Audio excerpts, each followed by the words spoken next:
So we've come to the Norwegian border, and we're in an area where some of the last sustainable farming in Europe happened, in my mind.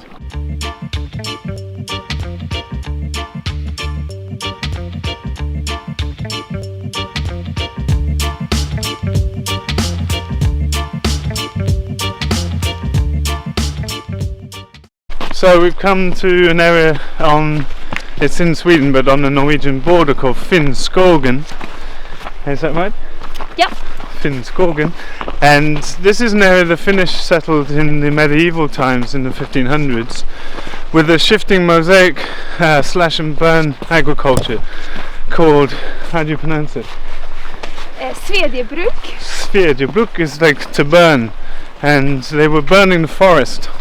Now some of you are going to be surprised to hear that a slash and burn type agriculture could be sustainable, but really we've got to define what sustainable means.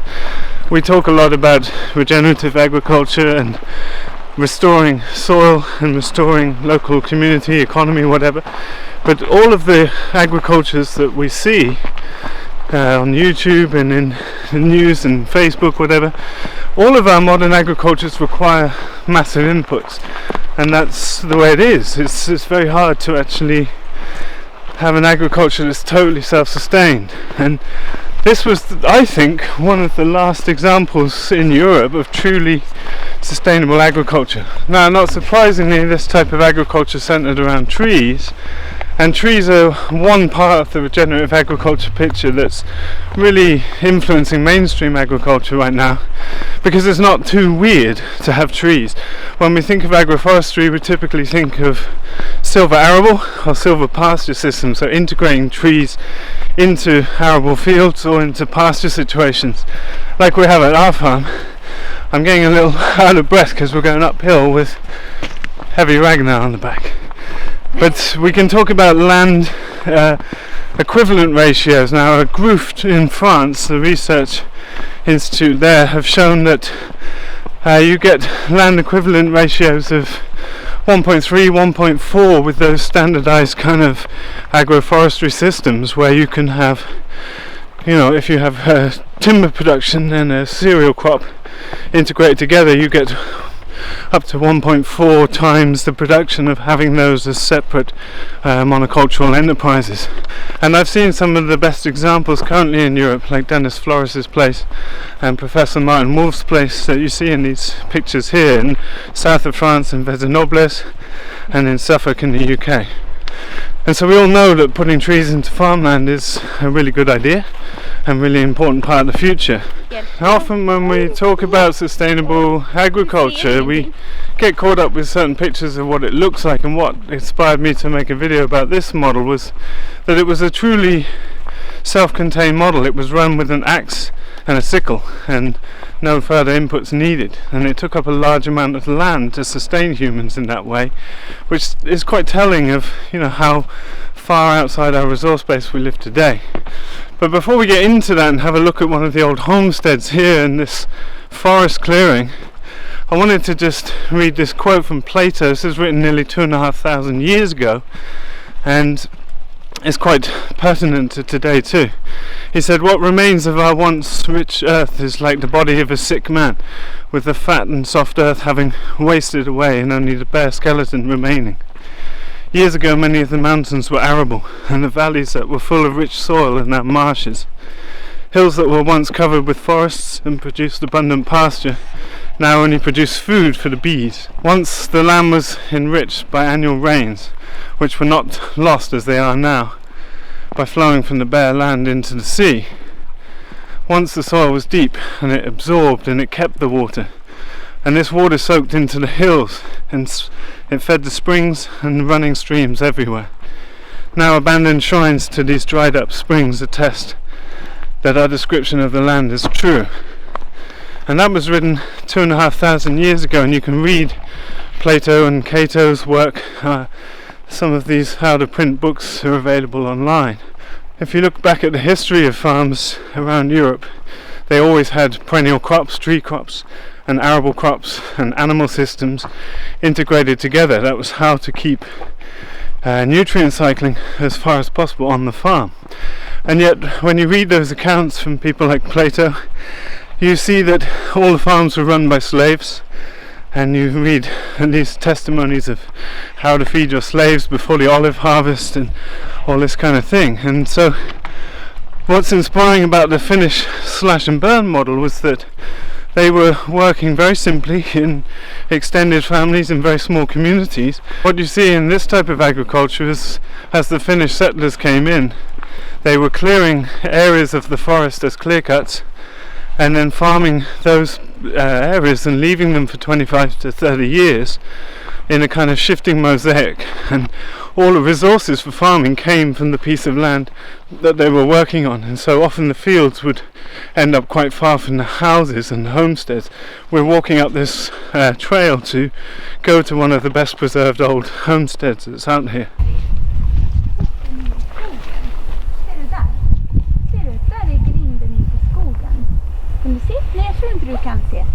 So we're here at this homestead, and it's nice to just walk around a bit and look at some of these old buildings. There's an old smokehouse, an old granary, the living quarters.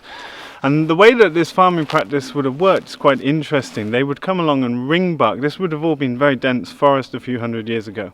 And it was poor land in the eyes of the Swedes, so the king sent the Finnish people out here to sort of live in the hinterland. But they would come along with an axe and ring bark trees to kill them. So when you take a strip of bark off the outside of a tree, it kills it back, and then they would chop them down, let them dry out before burning them. And with the ash, the nutrient in the ash of the burnt timber, they would then grow a rye crop.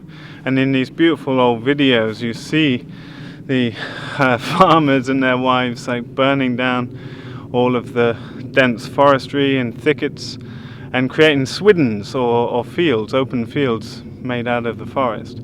And then here growing a rye crop, and really abundant rye growing in the ash and the nutrient of the burnt forestry, and then that would have been used for eating and also for feeding animals and making straw. And then this land would have been put down to, in subsequent years, to turnips and cabbages. And then after about 3 or 4 years of crop growing, it would go to pasture, and they would run it as pasture for some years, leaving it for 30 or 40 years to turn back to forest. So they had this shifting mosaic, using a piece of land intensively for a few years and then for grazing for many years as it turned back to forestry, and then moving on and starting a new patch. Now, I think this was truly the last model of sustainable ag, in that all of the inputs came from the land used. Now, the patches of land used for cultivation would have moved progressively around the farmstead and maybe further away, so the buildings might ended up quite far away from the actual working fields. And you could see from this model that actually to sustain a small community took quite a lot of land. But that's the nature of reality. Like our farm, people love to follow what we're up to, but we are importing a lot of chicken food and some winter feed for the animals. It's a lot of other land that's incorporated into our production, and that's the same for every farm. You know, a small market garden of 1,000 square meters can be highly productive, but it's running on someone else's dairy industry for the manure, or chicken industry for the manure, or big monocultural grain crops for the carbon, for the compost that's being inputted. So it's really hard to visualize all of these inputs and outputs, and I think this is truly one of the last examples of an actual sustainable farming pattern here in Europe. I might be wrong, there might be examples in other parts, but this was truly self-sustaining, all materials coming from the forest and then turning it back into forest in this shifting pattern. So I find that really interesting. You can see from looking at the terrain around us why the only tools needed were an axe and a sickle, essentially, because this landscape was too rocky and bare to be facilitating the use of something like a scythe. And so because of all the rocky outcrops, people could come in and harvest their grain crop by sickle, by hand, like you've seen in the video there. Now, basically this model required felling and burning trees every single year to enable the farmers to have some basic new field to crop in for their grain crop. And so it required a lot of physical labour to run this kind of operation, and what you see is these little farmsteads that popped up were small intensive communities with big extended families, and that's kind of how the communities ran themselves in the middle of the dense forest in this part of the world.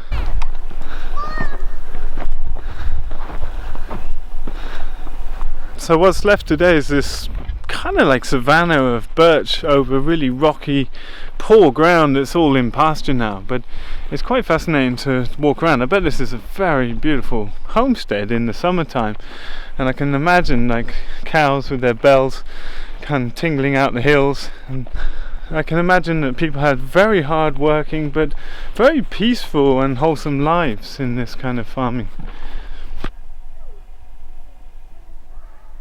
Trees have always been a very important part of agricultures all over the world, but also in soil sequestration. They're so important to the future of agriculture. Overlaid now, you're going to see a couple of slides that Eric Tonsmeyer sent me, who wrote Carbon Farming Solution and is an expert on perennial crops around the world. And these slides show a couple of things. The first one you'll see is looking at the sequestration rates of carbon in tons per hectare per year.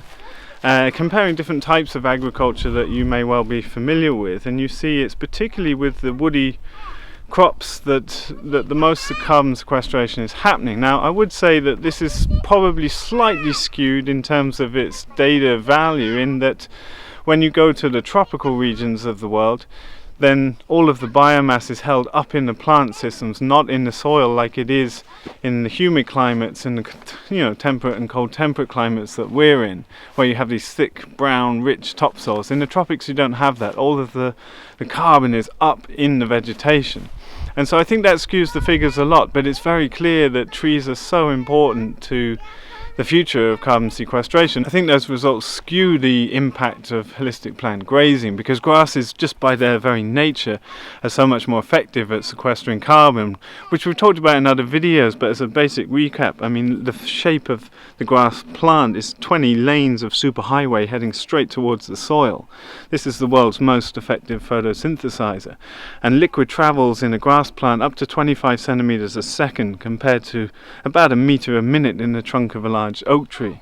And so by its very nature, grass is so much faster at putting sugar into the ground, i.e. carbon, and also the impact that animals have when they come along and harvest that. It can be harvested so many more times a year, and it's moving liquid so much faster. So I think those results are skewed a bit by the way the data is collected.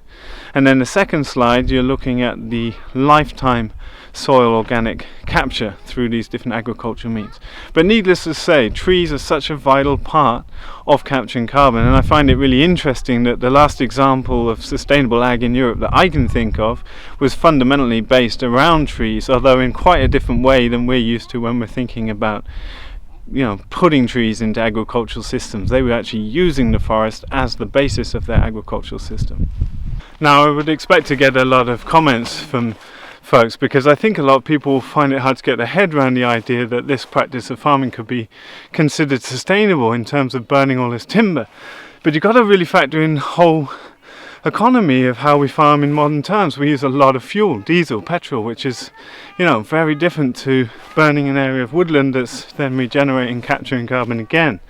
And so I think it's pretty interesting to think about, because we are very far from true closed loop system farming. I've never been to a farm that's anywhere near close to closed loop, and I think there's a lot of illusions in that. And it's just very inspiring and interesting to come here and think about how they must have laboured so hard in the past, and farming must have been a lot tougher than it is now. But it's interesting that this is not a model that can be replicated. It's not scalable, and it doesn't work in any industrial way. It's very human labor intensive, and it's a cultural thing. It was for small family run shifting enterprises like this as a subsistence farming. And that's not how we farm today. Like, typically, as we define farming today, it's not about subsistence, it's about creating a livelihood. And so I don't think it's so appropriate, but I think it's very fascinating to really think about the past. And when we look back in history, we see that most of the farms were run by slave labor, and so they weren't exactly models of what's possible in any modern context. And then when we look at modern farms that are heralded as sustainable, they're often relying heavily, like our farm, on inputs from outside in terms of feeds and extra land or whatever it is. And so I think the quest is still on to find truly sustainable farms today. If you know of any, then please let us know in the comments below. I'm very curious. I've studied this half my life and I've never seen anything close to it. But I'm looking forward to a time when perennial grains are coming, and about 10 years away from having perennial staple grains all over the planet. I mean, that's going to be massive for carbon sequestration and keeping soil intact, really. But really nice to come to the forest and check out this place and just feel into what it must have been like to live out here in this isolated, rocky, harsh ground in the middle of a dense forest. But it's fun to think about the process of what must have gone on for people to move into this dense forest region that wouldn't have had much roads or any kind of infrastructure like that, and to set up like this. They must have brought a bunch of supplies on horse, no doubt. And basically the first year they would have had to clear all this land by burning and set about building and growing a crop in their first year. Like the supply network of food and resources at that time in Sweden was horrendous, especially out here in the hinterland. So it's quite fun to just get into the mindset and really think about the actual process that would have gone on. It would have been extremely tough, and this is quite a cold region. We're a bit higher up in altitude. It's very damp. You see on the moss on all the structures and the trees, and it's a different type of cold when you come to damp places like this. Many parts of Sweden are really dry air, but this is a very humid part of the landscape is very cold. But it must have been a very interesting establishment phase to get open land and start cropping it immediately to have a food supply whilst building all these structures with the timber right from where you're standing. And amazing to see all these old buildings that are built with proper old carpentry, no nails, and everything's actually made of the wood other than the glass and the metal in the hearth of the fireplace. Now, I made videos in the past about how sometimes the oldest trees in the forest are really tiny just because they've been browsed continually year after year by deer or something like this. And here's a great example of one. This is an old juniper, and this could be over 100 years old. It's very likely that it is, because this was planted in homesteads, in a very long time ago. You can see it's very stunted and it's been eaten repeatedly, but you can tell by the trunk it's a very old tree. And we were near Stockholm doing a forestry course where we took a core sampler, which basically drills a hole into a tree and extracts a core sample so you can count the rings, which you do in forestry to assess the age of trees, etc. And we found oak trees 140 years old that had trunks no thicker than my wrist. So it's interesting because you wouldn't know unless you knew, and I just think this is probably a very old specimen of juniper planted in a homestead. Could have been a very, very long time ago, many generations ago. Here's an ancient apple tree behind the homestead here, and something I wanted to just show you up on the roof here is very common around here, but for those of you in other countries who might not be familiar with this was how they roofed their houses. And it's overlapping birch bark that's you cut with a knife around a birch tree and peel the whole circumference of the birch bark off and lay it like tiles overlapping, and then it's held down with just wood from the forest. And this is how houses were covered for hundreds and hundreds of years here, and then they went to using pine species for shingles, which is what our barn and house is covered with. They've just put a new roof straight on top of it, but just local materials and local vernaculars that are interesting to share.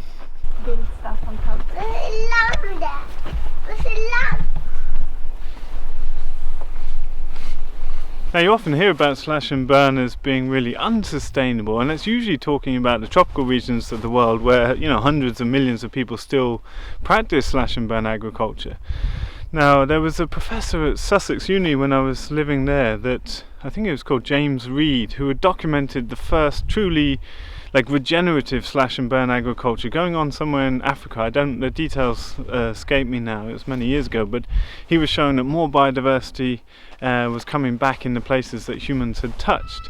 Now, I think it's a whole different cup of tea in that climatic zone where you have this dense aerial perennial cropping that's quite different from our lands where all the nutrients held in the soil primarily. But I think it's interesting that you know, we have these preconceptions and connotations with these practices, but yeah, I'm really curious to see if anyone has seen a better model for truly encapsulated, self-contained ag in Europe, because I think, you know, I can't think of many, and certainly not any as recent in history. So it'll be interesting to hear your comments. I don't know if you can see the girth of this apple tree, but it's about 80 centimeters in diameter at the trunk. Ancient tree planted on the homestead.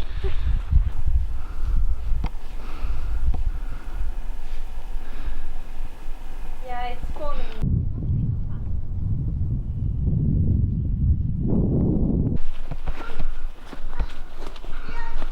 This was the traditional way of fencing, just using tops of trees that weren't useful for much else, for protecting against elk and wild boar and deer. Whilst this isn't actually high enough for elk and deer to, you know, they can easily jump over this, I think because of the amount of vertical struts, they just choose not to. It's a visual barrier as well as a physical barrier for smaller animals. It's quite interesting to think about the past in history, because this would have been a time when people didn't have the luxury of importing resources and nutrients around the place. So they had to farm within their means or trade, essentially. And so people living out in isolated communities like this are often where we can find insights into how people manage those cycles. Now, many of the things that make for a self-contained sustainable life just involve massive amounts of hard graft and labor, and so that's why people tend to, you know, it's much easier to buy a bag of NPK fertilizer than to run an animal enterprise just to supply your production of vegetables or whatever. So, you know, that plays into it a lot, I think, and I love looking into old historical accounts of farming, particularly really old ones, and there's some great old books you can find on soilandhealth.org.au. It's an out-of-date agriculture and health resource that I've been pointing people towards for many years. There's a lot of amazing books about keyline design, about grazing, and all of Plato's work about how to select a farm 2,500 years ago. An amazing resource that's there for people to download. But yeah, really interesting to go into history and just see how people used to do, and how can we then apply modern science, modern techniques, modern technologies to those practices, because biological processes still work in exactly the same way. That's it for today, folks. Thanks for watching. Nice to step back in history, and don't forget you can find out a whole bunch more about agroforestry or any of the things we're up to: pastured, poultry, running a farm, marketing, gardening, etc. in our online course that's available on a month-to-month subscription in the links below, along with links to our book and all the other things we offer. Thanks so much for watching. See you in the next video.